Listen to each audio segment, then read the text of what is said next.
Hello, this is Faith at House Fraud Homestead, and I am in my greenhouse today with a special guest star. This is Aunt Spiker, the Easter egger, who has come to join us today for the topic at hand.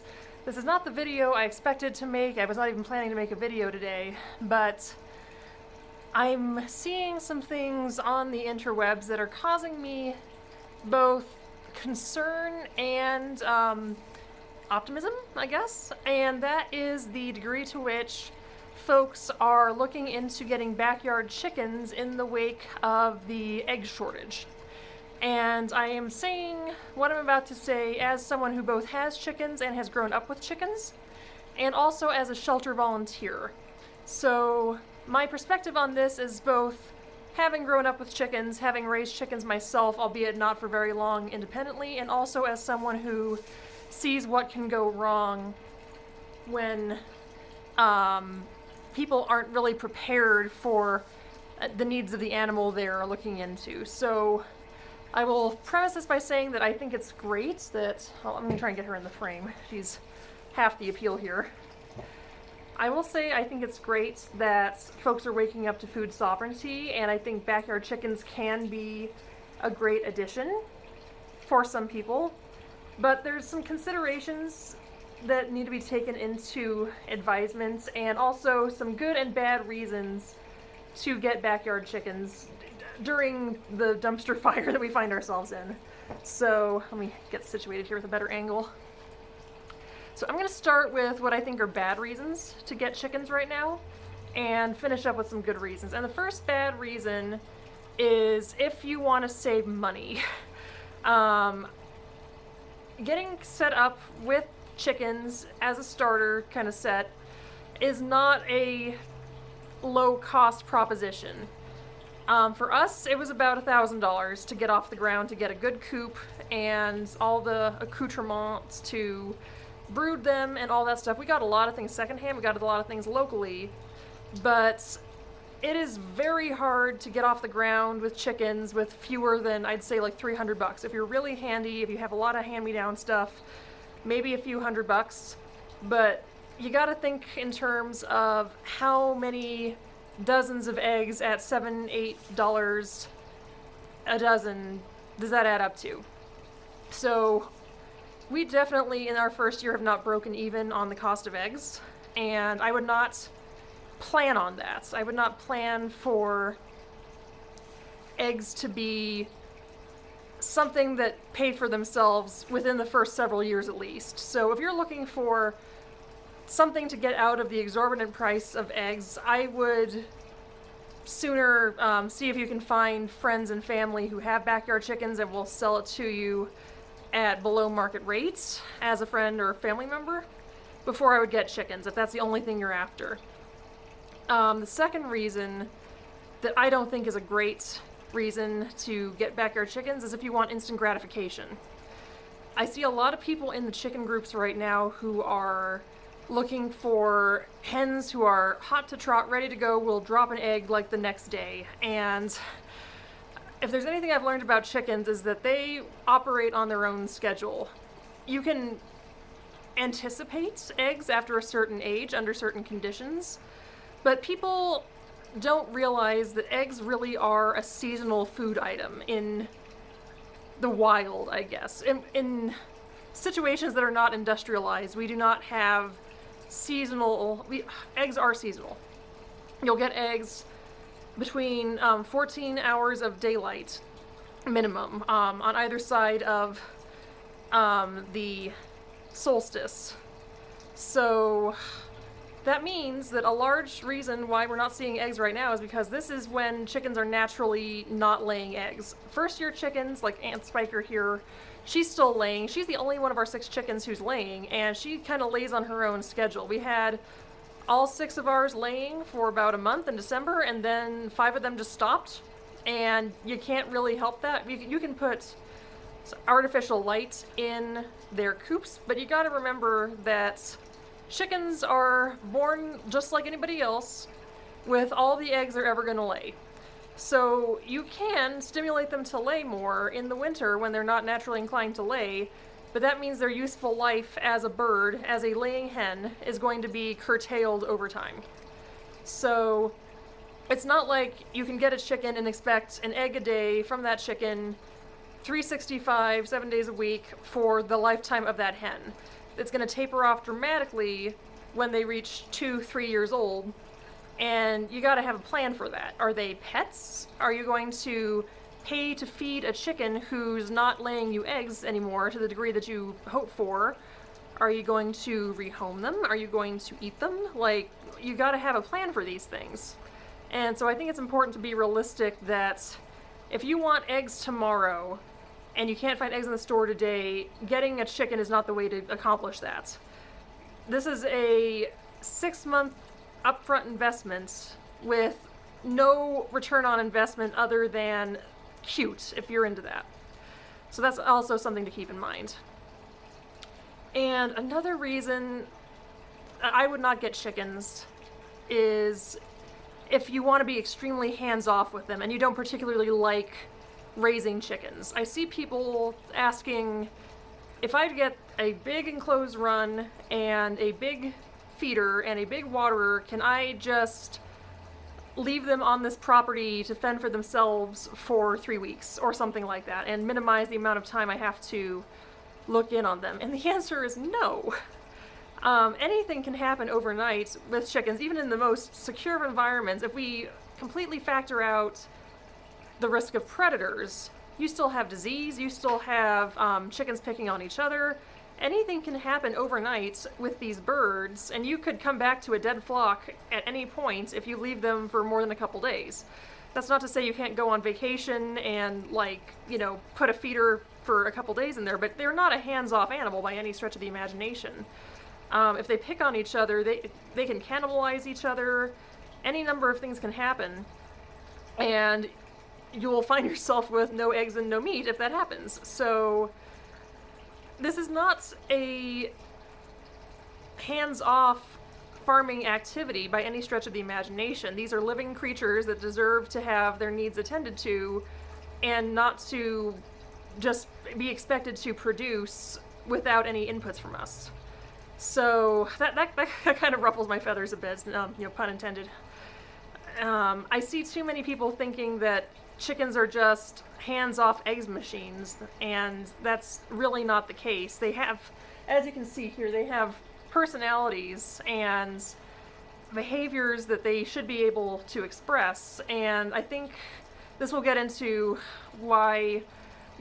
what some good reasons are to get backyard chickens. And I think the first of those is if you really appreciate the behaviors of chickens as they are. If you enjoy seeing them, as Joel Salatin puts it, live out their chickenness and scratch and do all of those behaviors, and you're not going to be worried about them scratching up your garden or pooping on your patio or being too noisy, then chickens are wonderful. And you'll enjoy that whole process for 6 months up until they lay eggs because you appreciate their behaviors. If you're someone who is going to resent their natural behaviors in any animal, that's not an animal that you should have. And you can see here what Spiker is doing is scratching and digging for insects and things that she can eat. And I've opened this up to her at this time because I'm in the process of replanting. She's not normally allowed in here when there's active crops going because chickens can be very destructive to gardens. People see these very pastoral images on egg cartons of chickens in gardens and in fields just being peaceful and, causing no harm, but chickens will denude a landscape very, very quickly. And you can't just plop them into your carefully manicured landscape and expect them to, stick to the pads. So if you enjoy the scratching and the noise and the manure and are endeared by that, that's a good reason to have chickens around, because I think they're great enrichment for humans in captivity and very beneficial to have if that's something you appreciate about them. Another good reason is if you want fine control over the quality of both the outputs and the quality of the inputs with your chickens. One of our big priorities on the homestead here is quality of life for our animals. I think part of being an ethical omnivore is selecting, even if it's an increased cost to ourselves, for better inputs for the creatures that feed us. So these are not hens that we intend to eat, but it's important to us that they have as good a quality of life as they possibly can. That's not something that you can guarantee from even the best labeled eggs at the grocery store. If you're not familiar with what free range and cage free and all of those buzzwords actually mean, it doesn't mean what you think it does. They might have those pastoral images again of chickens out in fields on a free range carton of eggs, but all free range really technically has to mean is that those chickens can go outside at some point. That doesn't mean that they are outside full time. That doesn't mean that their outside accommodations are green and pastoral. It doesn't mean that they'll even go outside. It doesn't mean they have access constantly. And cage-free is just large battery cages of thousands of birds without cages. They're an improvement over caged eggs, don't get me wrong. They have more opportunity to stretch their wings and express natural behaviors, but it's not something you can, if you know anything about the industry, feel good about paying for necessarily.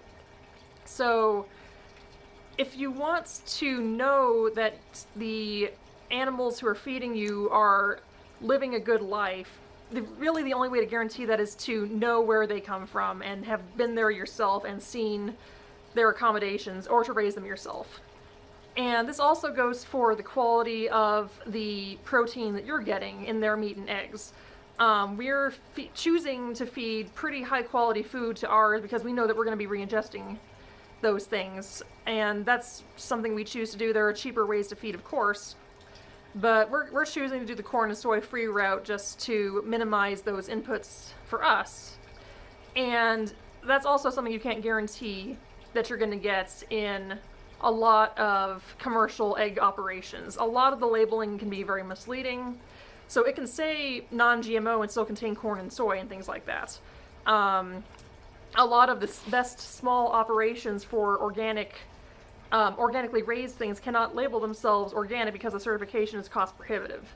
So if you really want to know that you're getting good quality protein, raising them is a good way to ensure that. And last but not least, this is a big reason for us as well. A good reason to get chickens is for food sovereignty. Not instant gratification for food, but having a resilient redundancy against supply chain pressures. We're very glad that we got chickens when we did, because it means we have eggs when other people don't. And that's not to lord it over anybody else, like, oh, if you didn't get chickens last year, you're a moron. That's not what I'm saying. The points of having chickens, even though you can get them at the grocery store, is that one day you might not be able to get them at the grocery store for whatever reason. Avian flu in this case, or there's some price gouging going on as well. But if that means that you and maybe a couple other people in your community have access to a very nutritious whole source of ethically sourced protein when the supply chain breaks down, for whatever reason the supply chain breaks down, that can only be a good thing. So I present all this simply to give folks some things to consider as they're thinking about backyard chickens before they invest in backyard chickens, because what I don't want to see is what we saw with the pandemic, where people jump on the bandwagon of getting a bunch of animals only to abandon them, because not that it's great for cats and dogs either, but if you're surrendering a chicken, there's going to be a lot of it's hard enough to rehome chickens without an egg shortage and a surplus of chickens in the world, which I think we're going to see in about 6 months when everybody's overreacting. But there's folks who will just let them go free as if they can be, out in the wild, and basically just turn them into raccoon food. Or they'll take them to their local humane society, which is not well equipped, I say this as a humane society volunteer, to absorb a lot of avian not inmates, you know what I mean, residents, and get them rehomed well. A lot of your backyard chickens that people will take in for you, especially with avian flu going around and risk of disease and their own fully stocked flocks, they're going to be folks who will want to eat those chickens or use them for baiting or things like that. So this also goes for roosters. If it is not guaranteed that even if you have a 90% sex rate or sex accuracy rate on chicks that you might get, unless you're getting a full-grown bird, you're not guaranteed hens that will lay you eggs. And if you get a rooster in some zoning that precludes roosters, you're going to have a plan for that rooster, whether that's dispatching him yourself or trying to rehome him. Good luck. Everybody's trying to rehome their roosters. But it's not as simple as just doing away with or getting rid of a bird that you have brought into this world for this purpose. So I don't say this to discourage anyone who has the best of intentions with getting backyard birds, but I think it's important to consider the potential downfalls before you put another life form in this situation. So that's all Spiker and I have to say on that topic. We thank you for listening and joining. Like and subscribe if this is your kind of thing, and talk to you soon. Bye.